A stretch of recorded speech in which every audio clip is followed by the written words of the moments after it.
In the village of Alderbrook, stories were told in whispers, behind closed doors and near dying fires.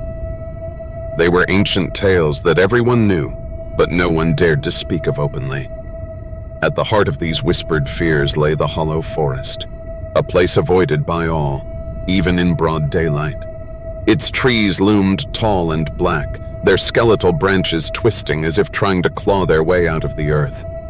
No birds sang within its boundaries, no animals dared cross its threshold. To the villagers, it was simply cursed. The origin of the curse was an old, half-forgotten legend. Generations ago, the villagers had angered a powerful witch who lived in the depths of the forest. They accused her of blighting their crops and spreading sickness. Enraged, they dragged her from her secluded home and burned her alive in the village square. As the flames consumed her, she spat a curse with her dying breath, binding her soul to the forest that had been her sanctuary. From that moment, no one who entered the hollow forest ever returned.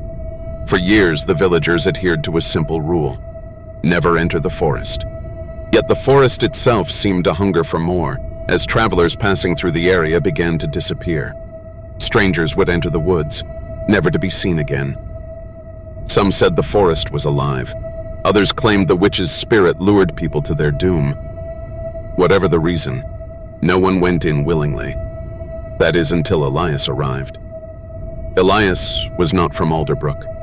A traveler and explorer by nature, he thrived on the unknown. He'd heard the stories from a tavern keeper as he passed through the village.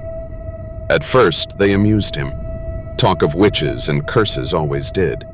But something about the hollow forest intrigued him. He didn't believe in curses or witches, but what better way to prove his mettle than to venture into a place everyone else feared? The villagers warned him to stay away, but Elias, driven by arrogance, ignored their concerns. On a brisk autumn evening, as the sun dipped below the horizon and cast an eerie red glow over the land, Elias set off toward the forest, lantern in hand, with nothing but a sturdy rope and a hunting knife to accompany him. The moment he stepped past the tree line, the world changed. The temperature dropped sharply, and the air turned heavy with the scent of damp earth and decay. The trees towered above him like ancient sentinels, their twisted limbs reaching out like the bony fingers of the dead. He felt a creeping unease settle in his gut, but he pushed it aside. After all, it was just a forest, wasn't it? As he ventured deeper, the sounds of the village faded behind him, swallowed by the oppressive silence of the woods. No birds, no insects, nothing but the sound of his own footsteps crunching through dead leaves. The deeper he went, the darker it became, until his lantern was the only source of light in the suffocating blackness. The forest seemed to absorb the light, as if the shadows themselves were alive, hungry for it. Then something strange happened. The trees around him began to shift, subtly at first, but unmistakably. It was as though the forest itself was closing in on him, the path behind him disappearing with every step. Elias frowned, glancing back over his shoulder. The way he had come was gone, replaced by dense, impenetrable thickets. He quickened his pace, his breath coming faster. Still, there was no sense of panic. Not yet. An hour passed, maybe two. The forest remained the same, an endless labyrinth of gnarled trees and darkness. Elias had been marking his path, carving small notches into the trunks as he went, but when he stopped to inspect one of the trees, his heart skipped a beat. The mark was gone. Not just the mark. The entire tree was different, wrong somehow, as if it had shifted its very position. His pulse quickened, a trickle of fear worming its way into his mind. He turned in a slow circle, holding the lantern high. Everywhere he looked, the forest was the same, monotonous and eternal. A cold sweat broke out on his brow, and then he heard it. A faint rustling in the distance, barely more than a whisper of movement. He froze, straining to listen. It was so faint, it could have been the wind. But no wind stirred the trees.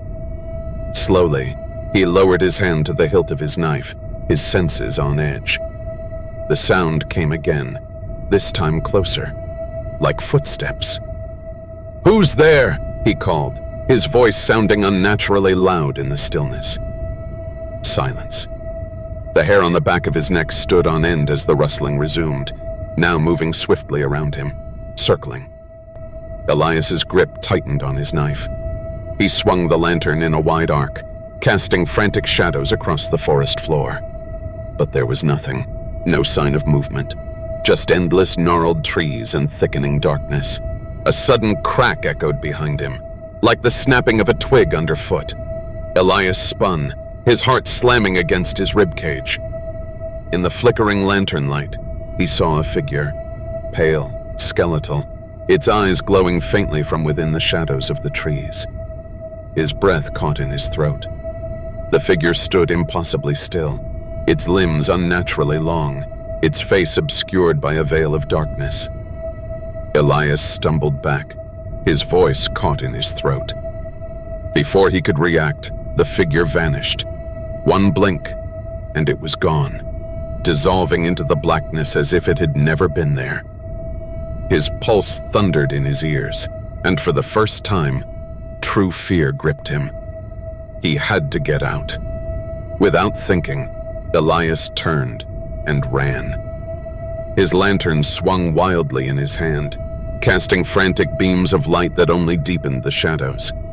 His boots pounded the forest floor, breath ragged as he pushed through brambles and low-hanging branches that tore at his clothes and skin. But no matter how fast he ran, the trees seemed to stretch endlessly before him. Suddenly, the path ended. Elias skidded to a halt at the edge of a clearing. The air was colder here, unnaturally still. In the center stood a massive, twisted oak, its trunk blackened and split down the middle, as if it had been struck by lightning centuries ago. At its base lay a circle of stones, old, weathered, and covered in dark stains. It was then that he noticed the bones.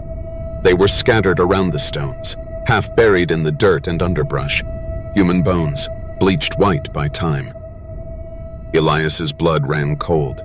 His lantern flickered as if responding to the dread that surged through him. He backed away, his breath coming in short gasps. Suddenly, the air grew thick with whispers. They came from all directions, overlapping, indistinct.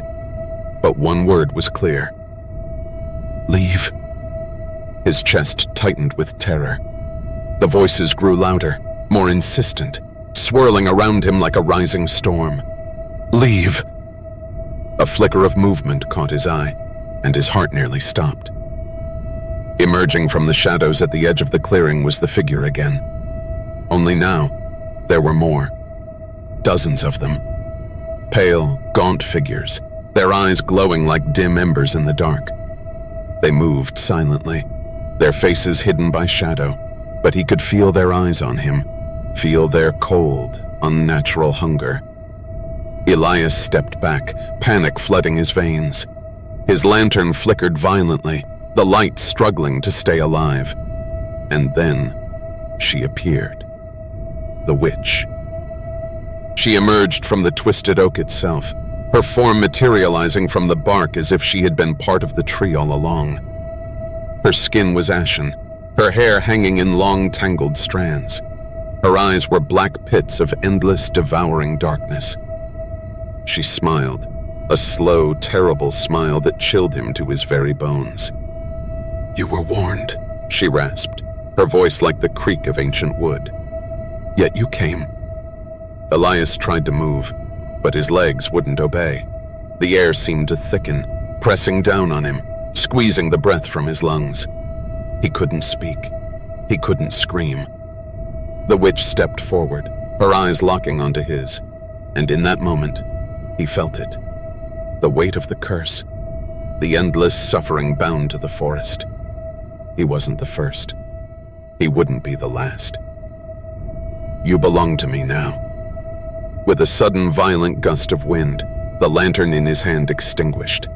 The world plunged into total darkness, and then Elias felt them. Cold, skeletal hands grasping at his arms, his legs. The figures, the pale ones, were upon him, their fingers like ice, pulling him toward the ground, toward the bones.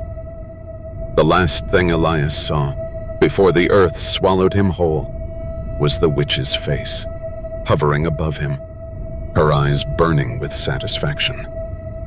The next morning, the villagers found the clearing, but there was no sign of Elias.